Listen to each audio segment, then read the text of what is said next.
Welcome to episode 25 of the Cashflow Connections podcast. The topic for today is international investing strategies of the most interesting man in the world.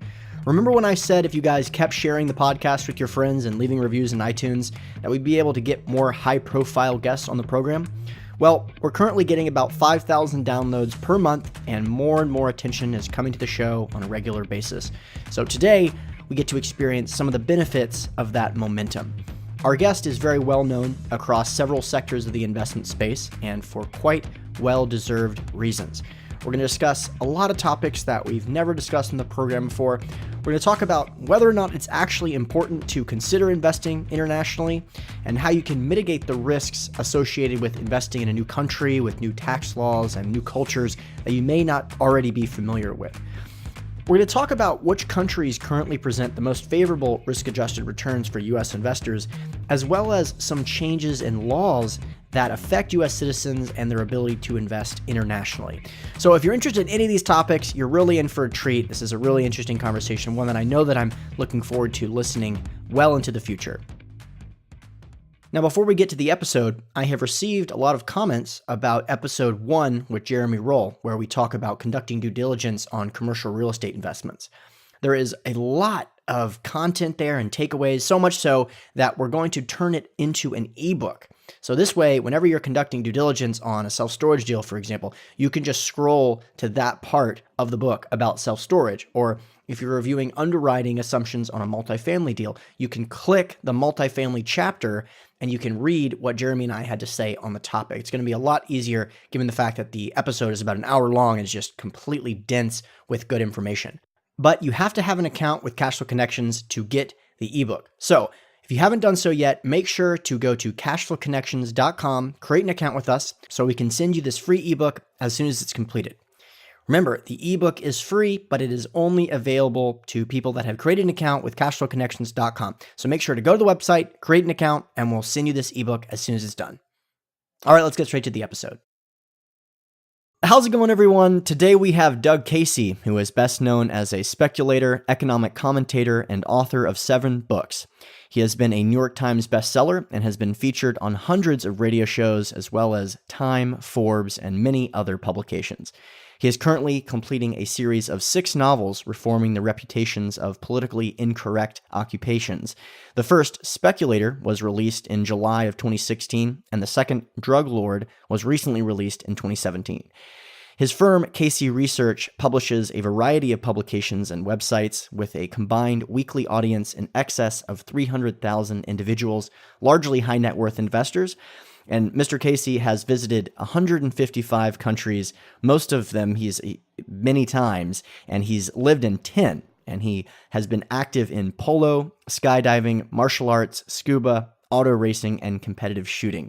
He currently lives mainly in Argentina, Uruguay, and Aspen, Colorado. And Doug, obviously it's an honor to have you on. I know you get this a lot, but we actually have the world's most interesting man here today. So really looking forward to this conversation today.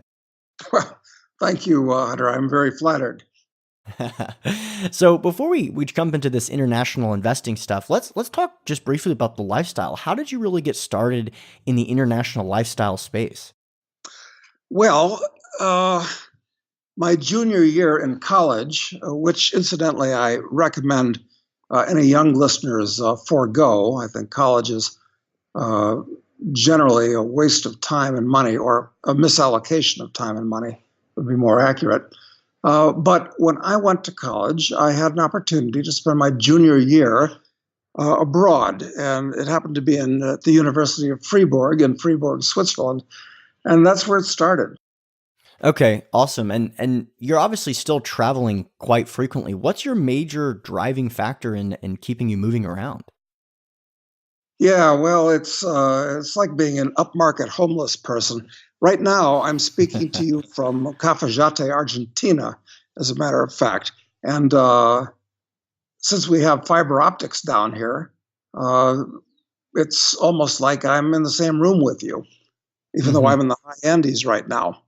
What is driving me to? Well, actually, I'm less driven to travel around because I've been to so many places, most of them, as you said, numerous times, that it's really become a matter of been there, done that. But on the other hand, I'm glad that I've been there and done that. I don't know what the meaning of life is, but I don't think you're going to find it just staying rooted to one place like a potted plant. So Right. I advocate that people reach out and travel. When you're looking to travel or looking at investments in other countries, overseas, different cultures and stuff like that, what is your major driving factor in kind of diversifying your life, but also your portfolio internationally? Well, I wrote a book. Actually, it was my first book. And I wrote this book in 1977, or was it 76? Doesn't matter. Called The International Man, a guidebook to making the most of your personal freedom and financial opportunity. Now, why is that relevant? Because everywhere I go, I'm always looking for ways to optimize further my personal freedom and my financial opportunity. And I think you have a lot more chance of doing that if you go to a place where you are unusual, your ideas are unusual, hopefully where it is not a level playing field, where if you stay in the US, you're just like a couple 100 million other people. You have no marginal advantage, really. But you transplant to Africa, and you've got vastly different experiences and more capital and connections. And so that's what you want to try to do. You want to give yourself that marginal advantage, put yourself on an on level playing field, tilted in your direction. Yeah, that's interesting. And you mentioned Africa, for example. It's interesting because when I look at investments, when I consider to be favorable risk-adjusted returns, it completely could be different than someone who has a global perspective on financial assets. So when you're looking at the world right now, where are you seeing some of the most favorable risk-adjusted returns in terms of investment? Well, that is key what you said, Hunter, about risk adjusted returns. Um, First of all, in the United States, I don't think that exists right now, quite frankly. The US is in a twilight zone where everything is overpriced. Now, that would seem to be metaphysically impossible. How can everything be overpriced? But that's just about true. Stock market wouldn't touch it with a 10-foot pole, even though it probably is going higher. Bond market, it's not just a bubble, it's a hyper bubble. Uh, Best short sell in the world I can think of. Hmm. Real estate, floating on a sea of cheap debt, have no interest in that. So I think the only place you can look for opportunity right now, risk adjusted, is outside of the US. Uh, and there are some opportunities available, but they're not the type of thing that you can access uh, from your apartment in Omaha. You're not in Omaha. Where are you exactly? Yeah, I'm in Los Angeles, California. Ah, okay, great. I'll be in San Francisco next week, which I don't want to do, but I idiotically obligated myself to go and give a speech there, and now I have to do it. It's a long way from Argentina to San Francisco, I promise you. Okay, well, in terms of, are there any specific countries that are sticking out to you or any specific asset classes? I mean, I know that real estate in the United States probably isn't your favorite, despite, that's been our focus. But in terms of, international space, is it gold? Is it crypto? Is it real estate in some country that I haven't really considered? I mean, where are you finding what would make you jump out of bed if you saw an opportunity in a specific asset class in a specific country? Well, let's talk about the cryptos for a moment. I was first introduced to them probably, must have been 2013. I think I have that year right. When here in Cafajate, Argentina, a young Belgian guy, uh, I invited him to lunch. He was coming through. And we had lunch, and he explained Bitcoin to me. It was a new concept to me at the time. And I missed it. I missed the value of Bitcoin. He was selling it as money, but I didn't see that you wouldn't get stuck holding the bag with it. And since then, I've become a big fan of Bitcoin and the cryptos, and I'm pretty involved in them. For instance, Hive Blockchain, which is the only public crypto company out there today. I got involved in that early. So, yeah, I looked at that. Am I interested in the cryptos right now? You know what? When I was introduced to them, Bitcoin was $13, and now it's 7,000 or whatever.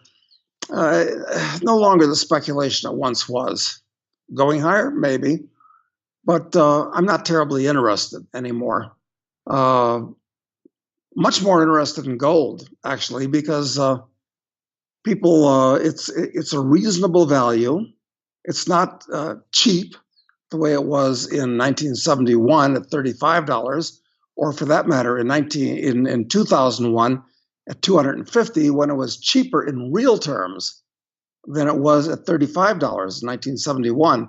It's reasonable value today, and since I think we're heading into a massive global depression, I think there's going to be a panic to gold, so I'm an active buyer of gold. What else can we look at? I mean, right now you can buy interest-yielding debt in Argentina. Right now, yielding 15 to 20%. It's a play on the currency. Is the peso going to turn into toilet paper, as it historically has, or do we have several years of stability? I think it's going to be the latter with the new government here. So Argentina is recovering rapidly. Actually, it's probably one of the best countries in the world to be in right now. So that's one thing. If I was 30, I would be in Africa, no question. That's where all the action is going to be in the decades to come for many reasons. And that is a genuine unlevel playing field, which I'm looking for. But few people will do that. It's too foreign, too alien, too bizarre, too different for most people. So that's the big opportunity that people won't take advantage of. But what else are you thinking of? Anything in particular? Yeah, I mean, you touched on a lot of things.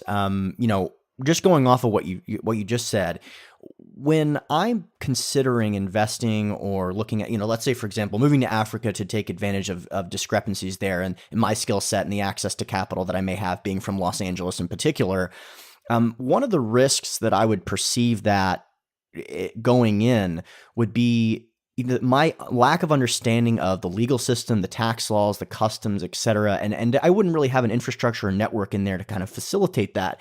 In LA, for example, I have built up a network, which is really responsible for my entire business. I rely on a lot of people on a consistent basis. How do you go to a different country, different culture, and establish that network and really learn the legal system, learn the culture, learn the tax laws enough to make an investment in that space? That is an excellent practical question, and I'll tell you what I've always done. In the past, I don't do this anymore, but in the past, when I've gotten off a plane, get into my hotel room in a city where I've never been before, first thing I do, or used to do, is go to the Yellow Pages. Well, I use a computer today, same thing. And I would page through, see what businesses there were.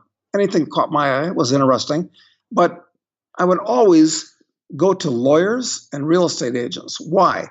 Because everywhere they're generally they're power centers. The people that have money and power use lawyers and real estate agents. And you can get an appointment, if you're a foreigner, certainly, with any one of them anytime, because you might be a big client. So I would interview these guys, and maybe 1 out of 3 or 4 times, I'd have a rapport with them. One thing leads to another. Half the time I got invited home, since I'm a foreigner. I'm exotic, I'm different, I'm interesting. Come home for dinner with the family, to a party, you meet other people.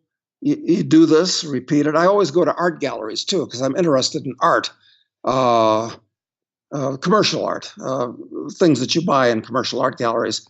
And the same thing happens.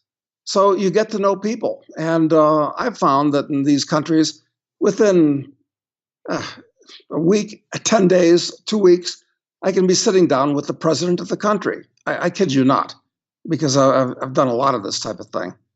So it's a process. It takes time. But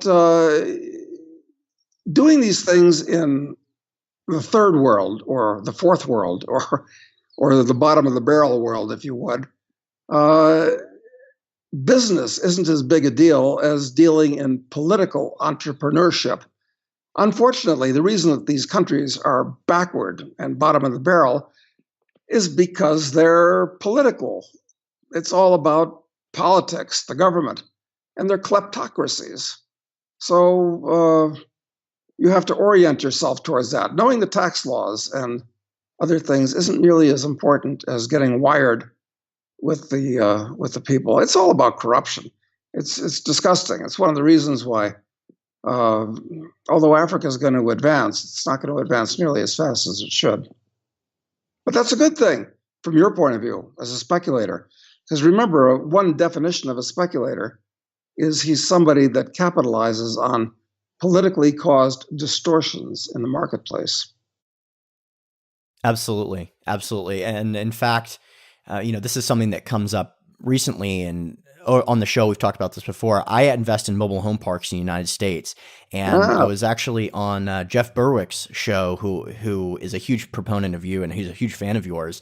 And he mentioned this is an interesting strategy because one of the reasons I invest in mobile home parks is because of the fact that the combination of the Social Security debt bomb that's about to go off and the fact that there's so many people relying on Social Security, they're pushing more and more people into lower incomes. And then simultaneously, the government is making it illegal to build new mobile home parks. So this is a very rare situation that I think you could probably see where I'm going with that. There's some other points there too, but that's kind of my Doug Casey impersonation there. And a very good one. And I completely agree with you. That's a superb analysis of the mobile home or trailer park, if you would, situation. Yeah, correct. And I would add into that storage units are not a bad bet either, that are similar, where you're renting real estate for a very high price per square foot. Well, that's music to my ears. Those are the two asset classes that we've been focusing on for the last couple of years now, and for some similar reasons, the recession-resistant component. Both you and I agree that we're due for a significant correction, and those assets, the demand for the assets is really uncorrelated at best, if not inversely correlated with the performance of the economy. So it makes an interesting perspective. But that's something we've talked about a million times in the show. I want to get some more interesting, some Doug Casey specific conversations going. So let's talk about, the United States in particular. It's a very unique, for people that aren't aware of this, the United States is viewed very differently than almost all the other countries out there for many, many reasons. So in America, in the United States, a lot of people that are proponents of the internationalization lifestyle, it's particularly important for Americans to get a second passport. Doug, do you want to speak to that briefly about why that's so important and why that's come up so many times in some of the literature? Yes, I think it's actually quite critical, Hunter, because if you look at your U.S. passport, it says right on the document, property of the U.S. government. It's not yours. They can take it away from you. And if you don't have a passport, you are trapped like a lobster in the U.S. Or if they cancel it when you're abroad, there's one place you can go, back to the U.S. So you really need to be a citizen of the world and have several, if possible, other passports so that you're not under the control of one group of people in the government. So I think it's incumbent upon everybody to try to do that. There are a number of ways of doing it, but people should get going. You don't want to be like a Jew in Germany, or for that matter, anybody in Germany in the 1930s, or somebody that was in Russia in 1917, or in Vietnam in the 50s or 60s. I mean, when the going gets tough, the tough get going. Mm-hmm.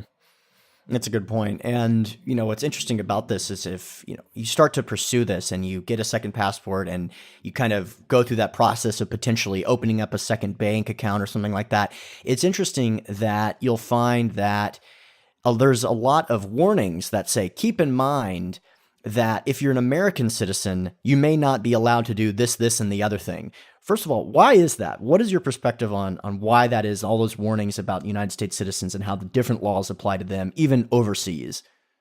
Well, look, we have a Congress in this country, and what they do is pass laws. Every single day, they're passing laws. And those laws aren't increasing your freedom, they're restricting your freedom. They all have penalties, more things that you can't do, except for the laws that are basically passing out money to politically favored people and organizations. So what was I going to say when I started off to say that? Just the uniqueness of the United States government and the uniqueness of the laws applied to those. Yes, exactly. So it used to be that the U.S. was known for being the freest country in the world. And it was, in fact. You could do more things more easily without asking permission in the U.S. That's all changed. America no longer exists. It's now the United States, which is really just one of 200 other countries that are covering the world like a skin disease at this point. You actually have much less freedom in the U.S. than you do in other countries. Even a recent poll, who was it that did this? Was it Freedom House or some other organization, Heritage Foundation? I forget who. But the U.S. was only rated, the average standard of living in the U.S. we'd fallen to number 13 in the world, an average standard of living. And we're descending further for lots of reasons that we could talk about at length. So I look abroad. Look, America isn't loved so much the way it used to be. We're basically known for invading other countries at this time. We've got combat troops in 100 countries around the world right now. And these aren't the friendly GIs that were passing out chewing gum and chocolates as they were kicking the Nazis out of France. I mean, these are dangerous dudes, and the locals don't appreciate their being there. So perceptions of America have changed a lot, along with America itself over the years. Yeah, absolutely. In fact, this is something that I think you've touched on as well. People may be surprised to hear this. The United States has a law which basically says you will be taxed globally, regardless of whether or not you live in the United States. Even if you move to Italy for 9 years, you still pay federal income tax in the United States, technically. And it maybe hearing that sounds, oh yeah, that makes sense. Well, there's only one other country that does that, and that is Eritrea. And when you look at it like that, Eritrea, it's one of the least free countries in the world. There's no free press. There's only one legal political party. And so that'll kind of give you an idea. And by the way, the Eritrean global tax is like 3.2% as opposed to the federal income tax of 30 something percent, which is just, it'll kind of give you a perspective of why that's important. Well, go ahead. But the good news about Eritrea is they can't enforce their law, but the American government is like an octopus all over the world.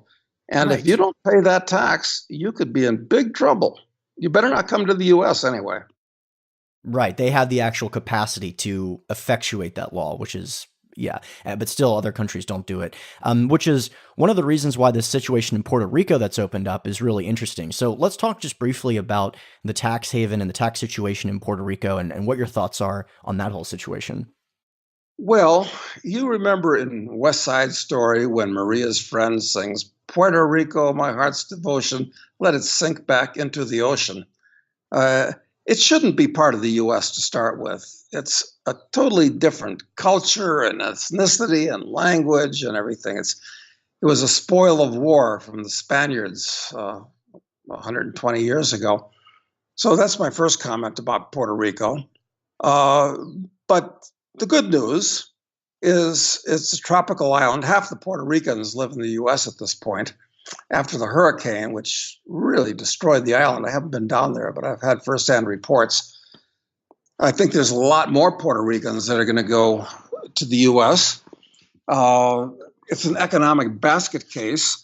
because of the stupidity of their politicians, this gigantic debt that they have and so forth. It will be defaulted on. But the good news, as you pointed out, is they've got these two laws. I think that what are they called? Provision 20 and 22. Correct. That, yeah. If you move to Puerto Rico and spend more than 6 months of the year there, and spend less than how many months in the U.S.? They've got another rule there. Yeah, but you can't spend too long in the U.S. That you are free from capital gains tax, which is in a booming stock market. That's a big deal. And if you set up a business there, your maximum tax is like 4%. So it's possible to live in a place where Amazon will deliver overnight still, and you're tax free. I've thought about living in Puerto Rico for that reason, but as much as it would save me, it's just not worth it. Do you know what the tax implications are if you live in Puerto Rico and invest in United States real estate? I think that provision applies. It applies to stocks, it applies to bonds, and I presume it applies to real estate. So, yes, you could live in Puerto Rico, Hunter, and as long as you didn't spend how much you'd have to spend 6 months in Puerto Rico, and you can't spend more than, I think it's perhaps a month in the United States, something like that. I can't remember. Your capital gains on U.S. real estate would be tax-free. Wow, that's really interesting. And I looked at that for several reasons. And I have a few friends that actually moved down there to start their businesses. And it's possible. And because of the fact that this is, I was talking about earlier with the Eritrea, this is pretty much the only way that you can really do it. It's probably the most streamlined and straightforward way to avoid paying the federal income tax. There are other options out there, but this one is really the most streamlined. There was something recently in 2010. Unless you renounce your U.S. citizenship, which is exactly too radical a move for most Americans, number one. And number two, it's expensive. Because like the Soviet Union used to have, we have an exit tax too. Right.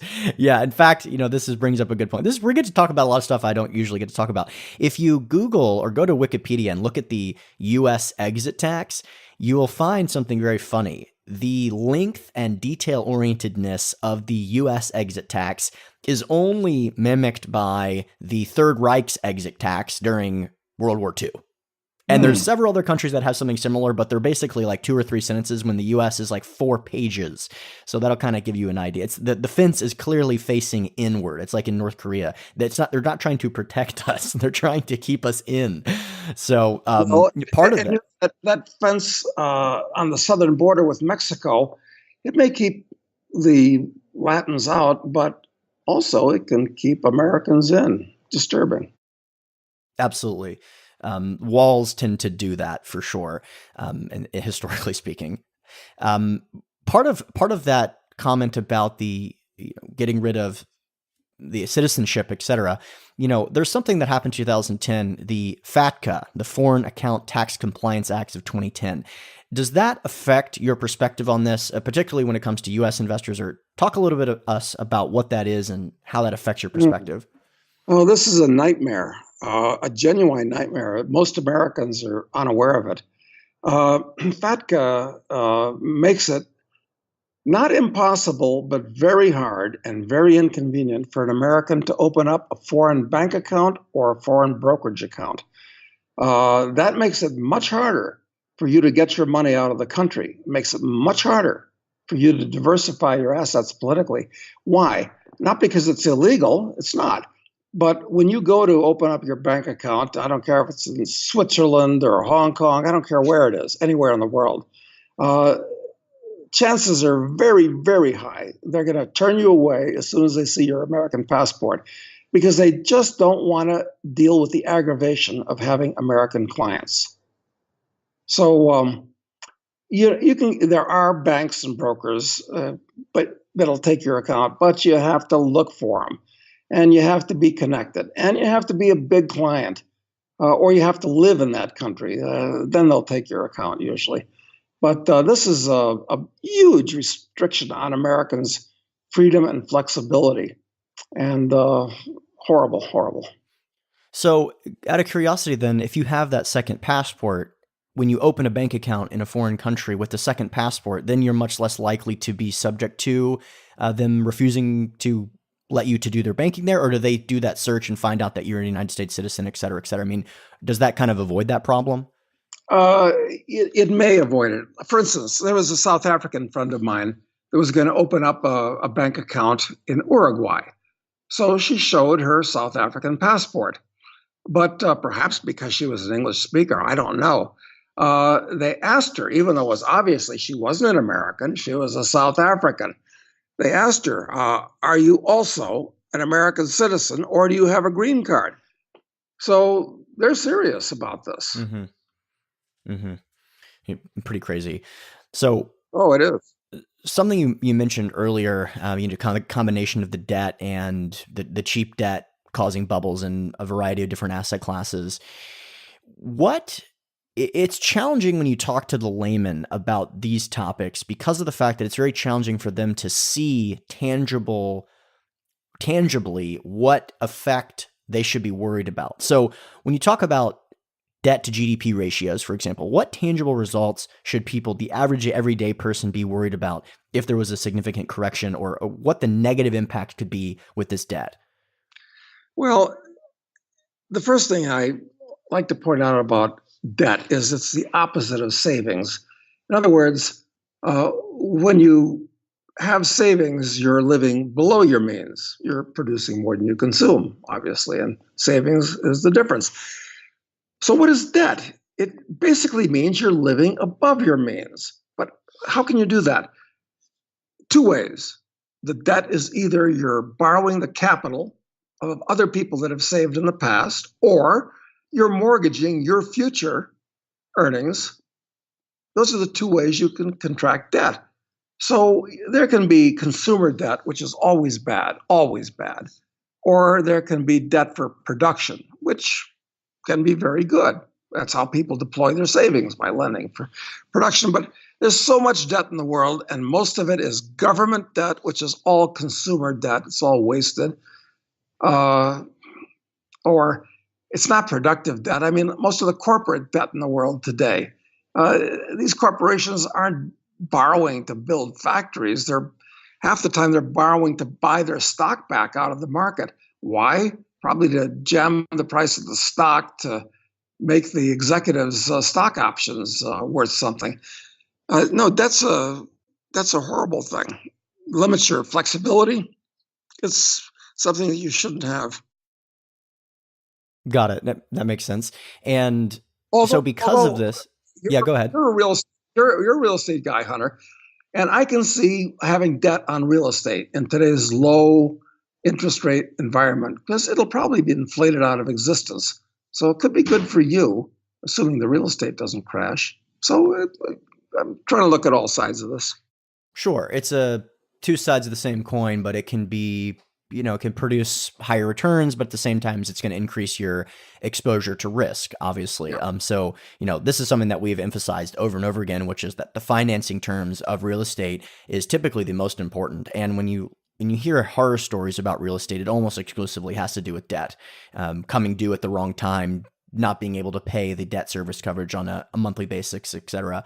So one of the problems that I see with having a major debt-caused bubble is entering something similar to what Japan has been going now for several decades. It used to be called the 10-year recession, and now it's closer to the 20-year recession, et cetera. Do you think the United States is heading for a Japan-style 20-year recovery? Oh, it's much more serious than what's going on in Japan. And Japan is very serious. They are absolutely going insane with the government borrowing money and selling it to the central bank and printing up yen.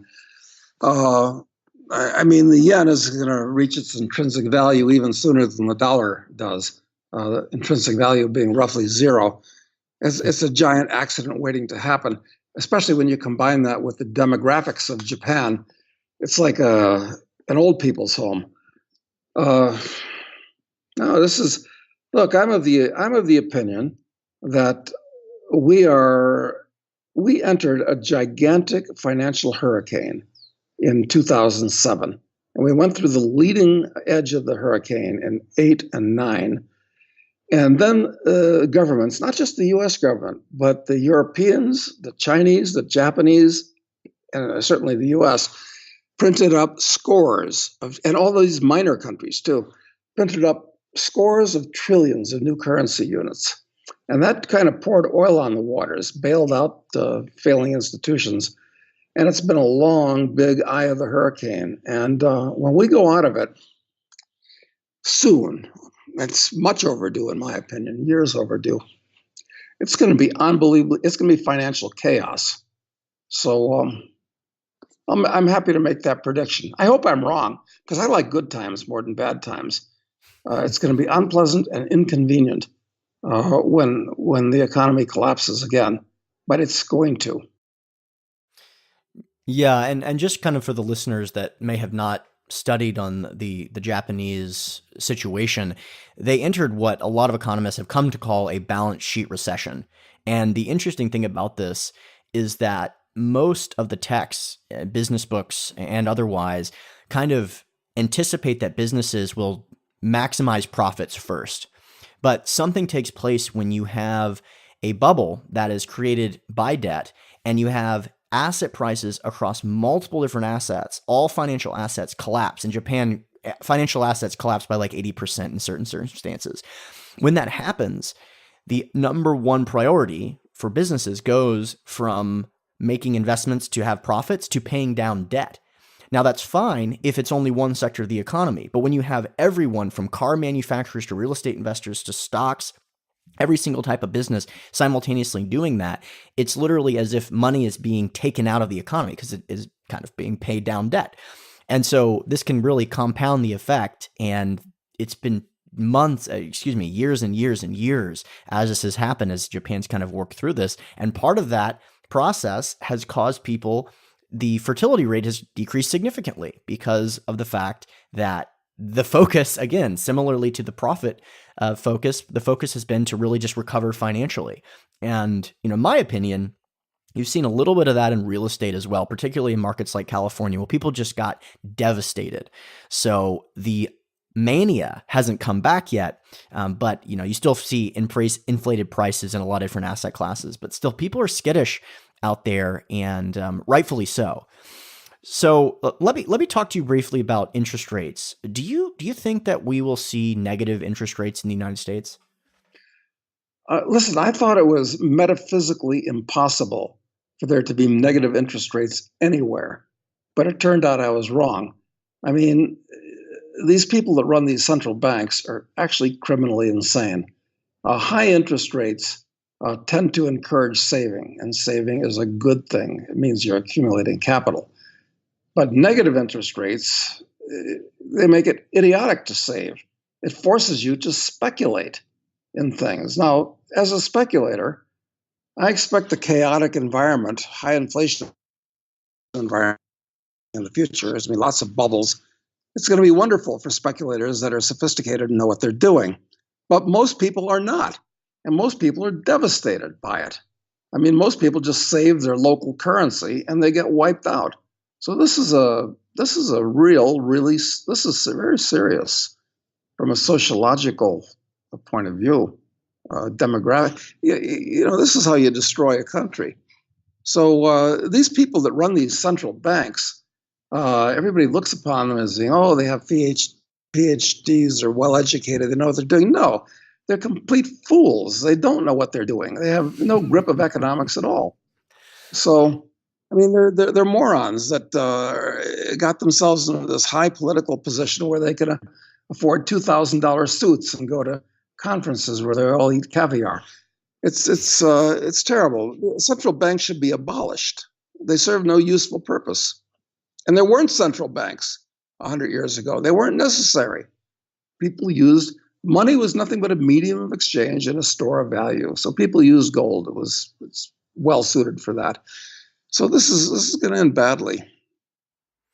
Don't look to the central bank for an answer. Yeah, absolutely.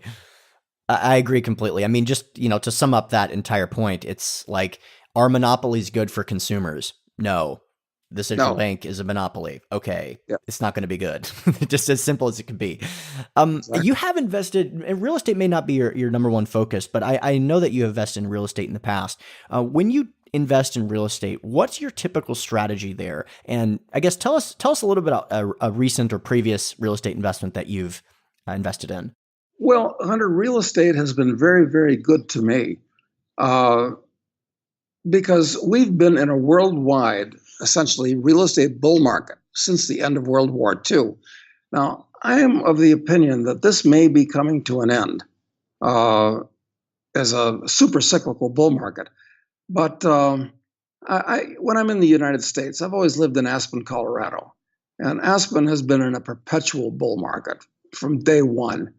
So I moved there in 1980, and everything's gone up. You didn't have to be smart, you just had to buy something.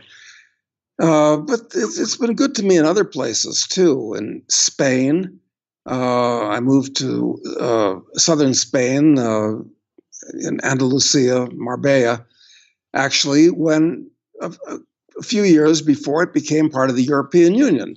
And my argument was, well, now it's become part of the European Union. It's the cheapest country in Europe. All these Swedes and Germans that don't like the cold winters are going to move to southern Spain and bull up real estate prices. Yes, it happened. And Spanish real estate treated me very, very well. New Zealand. I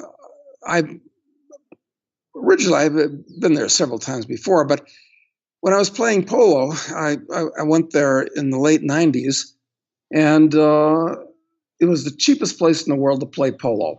I had been playing in Palm Beach, which I didn't like. I didn't like the attitude. I didn't like anything about it. It was very expensive.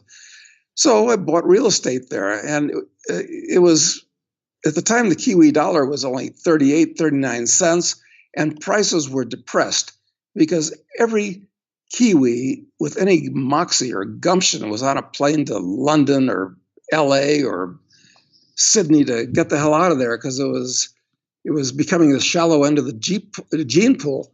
But I liked it for the polo, and I bought a lot of real estate. And the Kiwi dollar doubled, and real estate went into a hyper bull market because of the reforms that had been done just a few years before by Roger Douglas. So that was good to me. I can tell you a lot of real estate stories internationally, and they've all had happy endings, with the exception of this one here in Argentina. I bought in to Argentina in a big way, and by that, it was me and some friends, me alone and me and some friends. We bought, we bought 250,000 acres of land down here, plus a lot of other smaller pieces. And I thought, Argentina went through a catastrophic monetary caused depression in 2001, 2002. So I thought, we're buying at the bottom.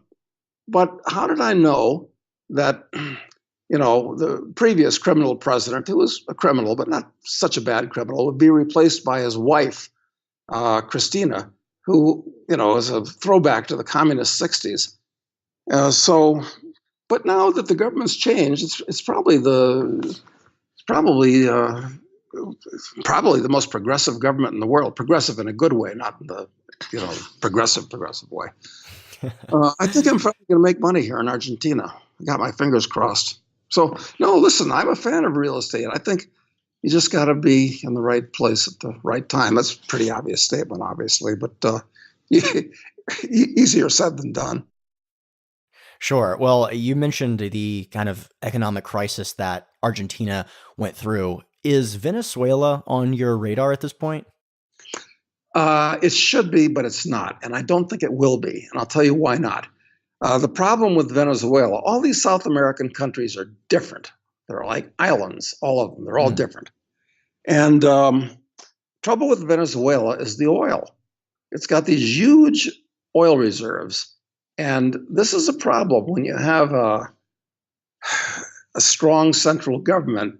It means the government becomes where you go to steal. All the power goes to the government. All the oil revenues go to the government. Everything goes to the government.